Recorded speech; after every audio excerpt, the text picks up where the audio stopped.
The Commune of Cats. Long ago, when cats could still talk like human beings, a commune of cats lived in a large mansion. Each of the 28 rooms in the house was filled with cats and kittens. Only the 29th room was uncrowded. This room was very large and took up the entire 3rd floor of the house. We shall hear more about who lived there later. All in all, 103 cat families slept in the building and strolled around the extensive grounds. The cats had everything they needed to lead a comfy life because they were rich. A princess had once lived in the house until she was very old, and she left all her fortune to the cats. When the princess ascended to the great palace in the sky, her faithful servant continued to live in the house and attend to all the cat's needs. The years went by until he too passed on to join the princess, and then the cats wondered, who could be their new servant? Now it so happened that there was a good-hearted young girl of 16 years who lived in the same town as the cats. This young lady's name was Lizzie, and she lived with her stepsister, Maddie, who was extremely mean to her, and used to tell her that she was ugly and stupid.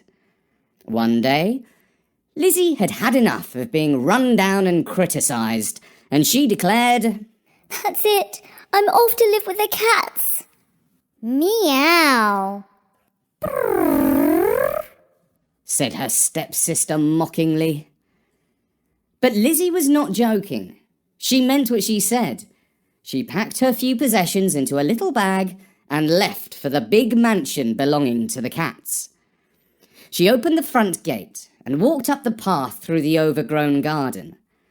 The grass was long, and there grew lots of dandelions, daisies, and even stinging nettles, because that was how the cats liked to keep their garden. Cats believe that the wilder nature is, the better. As she approached the house, she could hear a purring sound emanating from within. The great front door was ajar, just enough to let a cat slip through. Lizzie pushed it open and walked in. She had been expecting to see cats, but even so, she was amazed by what she found. There were cats climbing over or sleeping on the piano, the sofas, the chairs, the windowsills. One of them had even managed to jump from the balcony onto the chandelier. Every one of the steps of the great staircase was a seat for at least 2 cats. Everywhere she looked, there were cats. "Excuse me," said Lizzie. "may I speak to the chief cat?" "None of us is chief," declared a sleepy black cat, "because all who live in the cat commune are equal. But we acknowledge the wisdom of a wise cat, whose name is Comrade Gatsby. You may find him on the 3rd floor." Lizzie thanked the black cat and climbed the stairs, being careful not to step on any of the feline inhabitants. She passed up through the 2nd floor, which was as packed with cats as the 1st, and carried on climbing up to the 3rd story of the house. She was surprised that this part of the staircase was empty of cats, and she could see the red carpet woven with the gold coat of arms of the princess who had once lived in the house. When she arrived at the top, she at first thought that the entire floor was empty of life. It was one long, spacious room filled with sunlight. Paintings hung on the walls, and statues of people who might have been Romans or Greeks seemed to be the only occupants. It was like a gallery in a museum. Her eye was drawn to one especially large and elegant painting. It was a portrait of a bejeweled lady, whom she guessed to be the princess and former owner of the house. And in her arms, she was holding a fat, smug tabby cat. As she moved her eyes from the painting, she finally noticed, fast asleep on a large gilded throne, a tabby cat. exactly like the one in the picture, only fatter and with grey hairs. She said. Excuse me, sir? Said the cat. You may bring me my cream. Lizzie looked around and she saw a silver jug of cream sitting on a windowsill to keep. She poured some into a gold-rimmed bowl and brought it to the old cat, who gladly licked it with his rough tongue. I hope you don't mind me asking, sir, but are you the cat in the painting with the princess? Oh, no, replied the tabby. He lived here long ago in the former times when things were entirely different. Very good, sir. I hope you don't mind my questions. I'm curious by nature, you see. In actual fact, I've come to look for work. I can cook, clean and mend, and I can even tend to the garden. Said Comrade Gatsby. We are in need of a new servant. We shall try you out, and if you work hard, you may stay. Oh, thank you, sir. Thank you so much. I promise not to disappoint you, said Lizzie gratefully. From then on, she slept on a sofa on the ground floor, surrounded by cats. In the day, she washed the windows, dusted the furniture, wiped cat hairs off the sofas, cleaned out the fireplaces, and scrubbed the floors on her hands and knees. The cats, who appreciated cleanliness, always got out of her way so that she could carry out her duties freely. But of course, there was only so much Lizzie could do. However hard she scrubbed, she could not get rid of the fishy, catty smell that hung around the lower floors of the palace. At first, the pong made her feel a little queasy, but she soon got used to it, and after a while stopped noticing it altogether. She soon showed her good nature. She helped little kittens who got stuck in trees. She nursed old cats who had aches and pains. And when 2 or more cats were screeching at each other on the verge of a dreadful fight with tooth and claw, she soothed their tempers and patched up the quarrel. She did all this, and she still had time to bring Comrade Gatsby his cream and make sure that his bed was clean and comfortable. When the fishmonger delivered dinner, she took the largest and best piece to Comrade Gatsby and then divided the rest fairly among the families of cats who lived downstairs. Finally, she cooked some pilchards for her own supper. In short, before her 2-week trial period was up, the cats loved Lizzie far too much to let her go. Comrade Gatsby gave her a permanent position as the cat's servant. 6 months passed in this way, and Lizzie, who had been working hard the whole time, was in need of a break. She had saved up a few pennies from her small salary, and she meant to go to the seaside. She asked Comrade Gatsby if she could have his blessing for the holiday, and he said, "A comrade worker deserves a rest once a year. Take a gold coin from my trunk. You have earned it." Lizzie had not looked in Comrade Gatsby's private trunk before, although she had polished its brass plates and lock. Now she had his permission. She opened it with a key and found that it was brimming with gold coins. What a fortune was in there! And he had several more trunks at the other end of the room. She took just 1 gold coin, thanked her master for his generosity, and happily skipped downstairs, where she promised all the cats that she would be back after 2 weeks were up. "Meow, meow, what will we do without you? Lizzie, please stay," pleaded the cats. But Lizzie laughed happily and said, Oh, don't worry. I'll be back in no time. I've given my word to Comrade Gatsby that I will return after my holiday. And why shouldn't I? I'm as happy as I ever have been living here and working for you. Lizzie left the house, passed through the garden, and strolled down the road heading for the inn where the stagecoach picked up passengers on the way to the seaside. But before she reached the inn, who should she see but her cruel stepsister, Maddie. Well, well, well, look who it is, exclaimed Maddie. It's the cat girl. Meow! How are you? How's life living with the cats? Oh, it's simply wonderful, replied Lizzie. I'm off on holiday with this gold sovereign that Comrade Gatsby, the wisest and most revered of the cats, has given me. He has boxes and boxes of coins, just like this one. And she flashed her gold at her sister. A proper gentleman he is. And he treats me so nicely, and with a great deal of respect. Now, it might have been unwise of Lizzie to give all this information to Maddie, but she could not help herself. She wanted to boast about how she had found happiness and a good job after leaving a life of misery with her stepsister. Maddie tossed her head and said, I wouldn't lower myself to work for cats. Well, really, that's your loss, replied Lizzie, and she ran off to the inn to catch her coach to the seaside. Now, Maddie thought to herself, so that old cat is rich, is he? I know. I'll marry him, and when he dies, which might be sooner rather than later, I shall have all his money.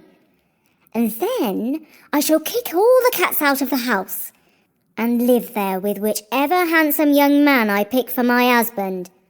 I'm not simple like Lizzie. I'm not going to work my knees off just for one measly gold coin, when with my looks and charm, I can have it all. Maddie went to the house of cats. She pushed open the garden gate and saw that the garden was overgrown and overrun with kittens. She turned her nose up and walked purposefully up to the front door. She pulled the bell rope, but as it did not ring, she pushed open the door. Inside, she found cats crawling everywhere. Oh, this place stinks, she said. Like Lizzie before her, she climbed up the stairs until she came to the part of the house that was richly furnished and more or less empty of cats.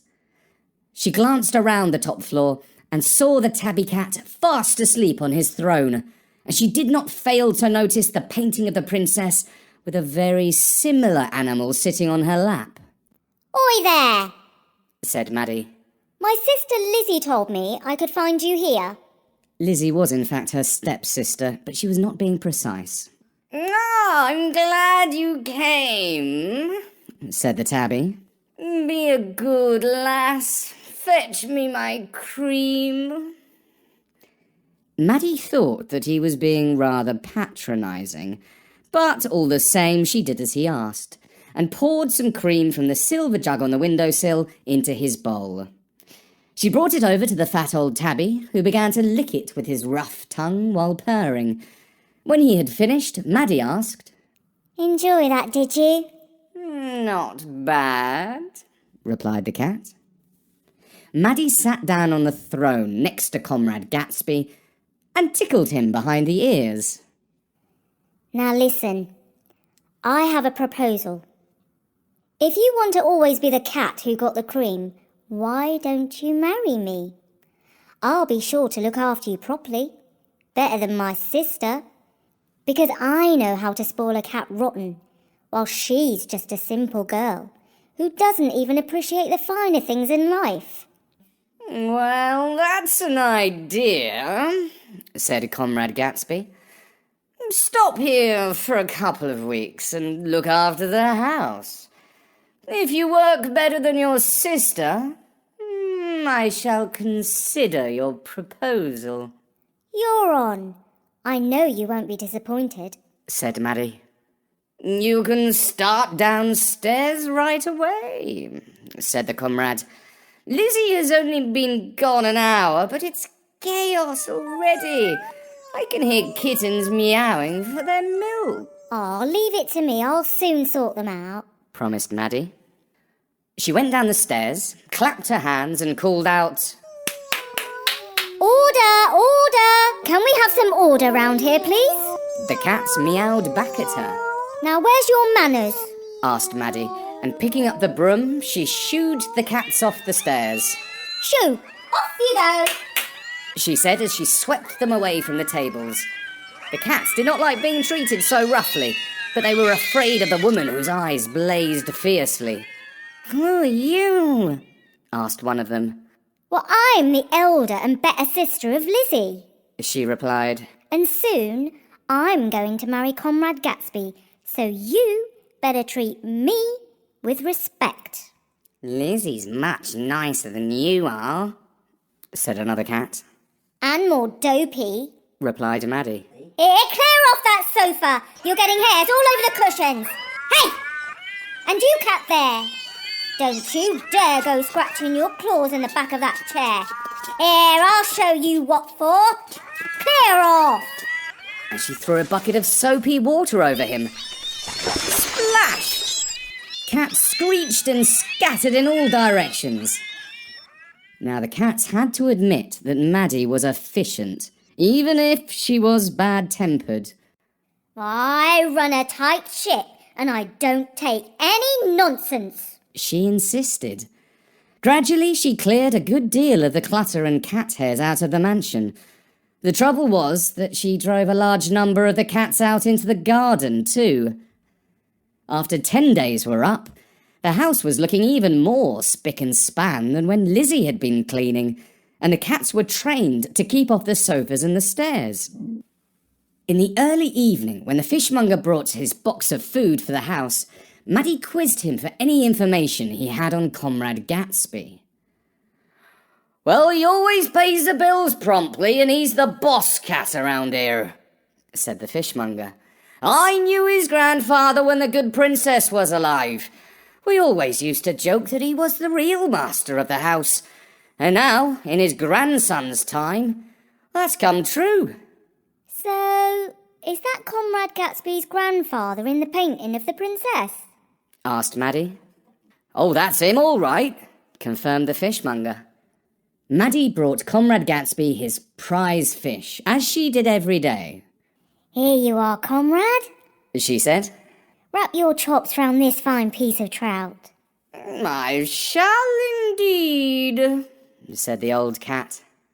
But before I leave you to it, said Maddie, have you considered my proposal? Which one was that? asked the comrade. Why, marriage, of course, said Maddie. My sister is due back in a couple of days' time. You wouldn't want the else to slip back into her old slack and lazy state, would you? Well, actually, I liked her better than you, said Gatsby. Maddie was so furious that she picked up the cat's bowl of fish and flung it out of the open window. They both heard it crash on the path outside, where several cats were seen screeching and fighting over the fine food. Temper, temper, said Comrade Gatsby. Oh, that was nothing. I'll give you temper, screeched Maddie, shaking her fist at the comrade. He remained motionless and stared back at her, just as if she were a crazy dog on the end of a lead.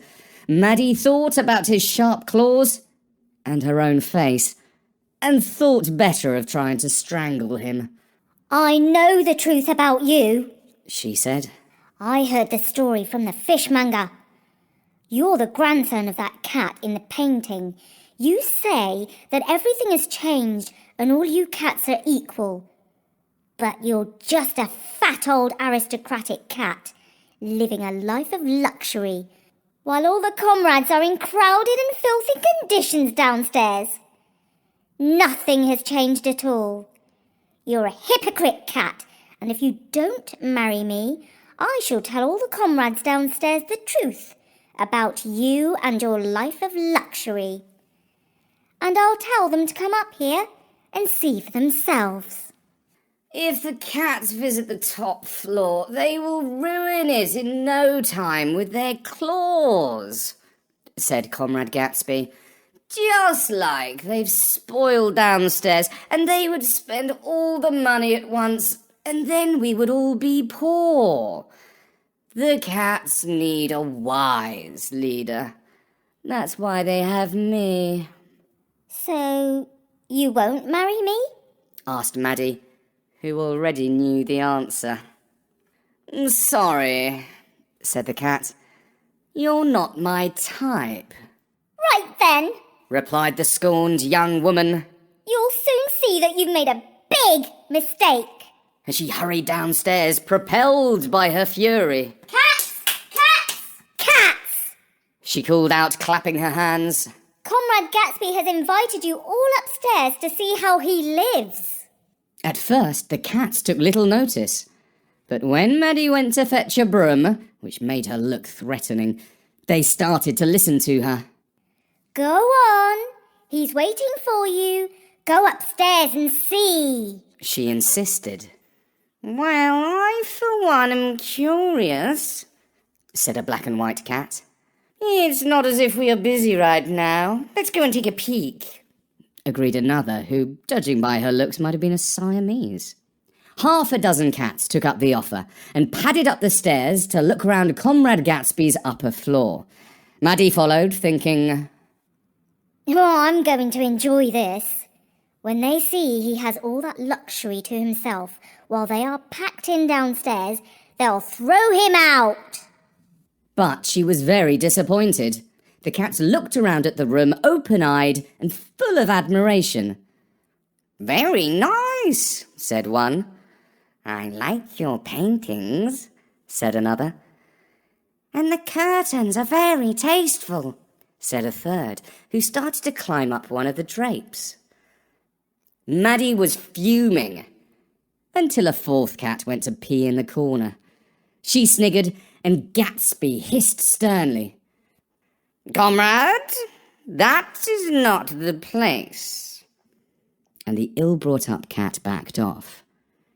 The Siamese and the black and white cats, who were the leaders of the delegation, bowed down before Comrade Gatsby's throne and said, Oh, Lord High Comrade, thank you for inviting us to your floor.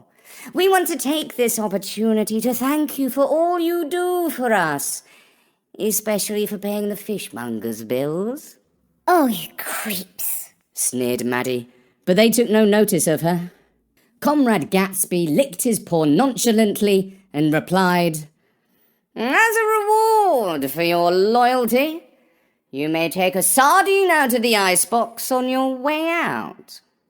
Thank you, your high lord comradeship, said the cats. And I have one more task for you. Yes, your highness.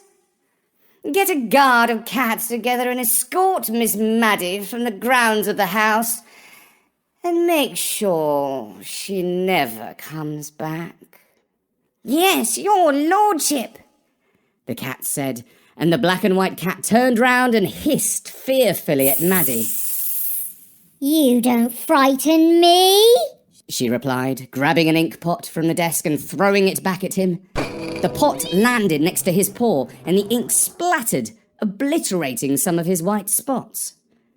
The inky cat stared back at her with his eyes glowing like a tiger in the forest. A moment later, the other cats, sharp with tooth and claw, pounced onto Maddie. Here, get off me, you fiendish felines! Shouted Maddie. She tried to throw the cats off her, but they were biting and scratching wildly, and she had no choice but to run downstairs. As she passed through the lower floors, scores of other cats joined in the pursuit and chased her through the grounds and the house and out onto the street. Further down the road, the kind-hearted Lizzie, who had returned early from her holiday, saw her stepsister running towards her with scratched face, arms and legs, and a torn dress. These cats are completely mad. They're crazy. Get them away from me, shouted her sister as she hurtled past. I wonder what got into her, said Lizzie, and she went happily on her way back to the House of Cats. Surprise, she called out as she came through the door. I came back early because I missed you all so much. The cats replied with loud, appreciative purring. My, said Lizzie. you've managed so well. The house is far cleaner and tidier than I ever expected to find it.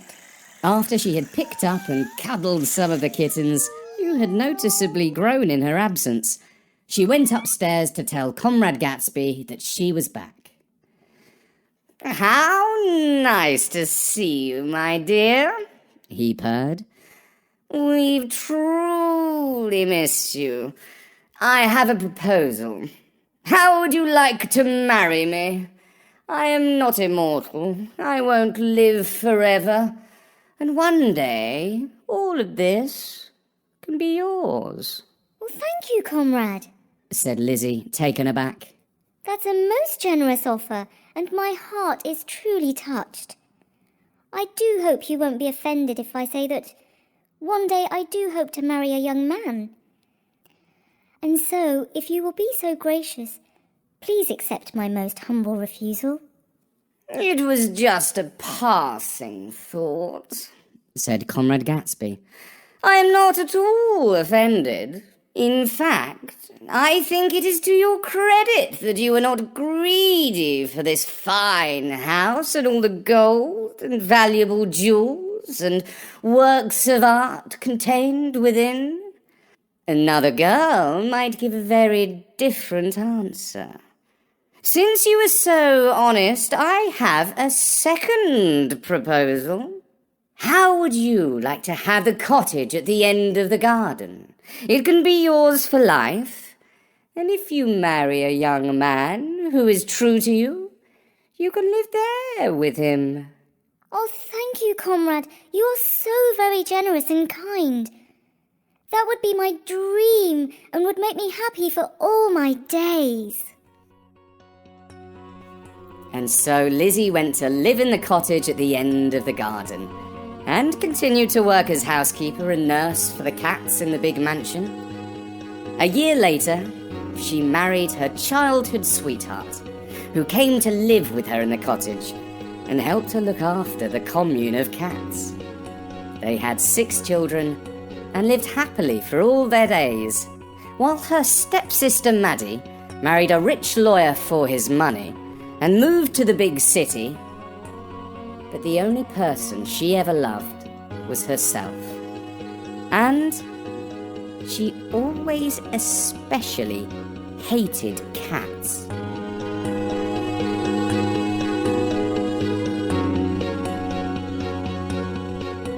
And that was The Commune of Cats. Written by Bertie, loosely based on a traditional story. For now, from me, Richard Scott, at storynori.com, goodbye.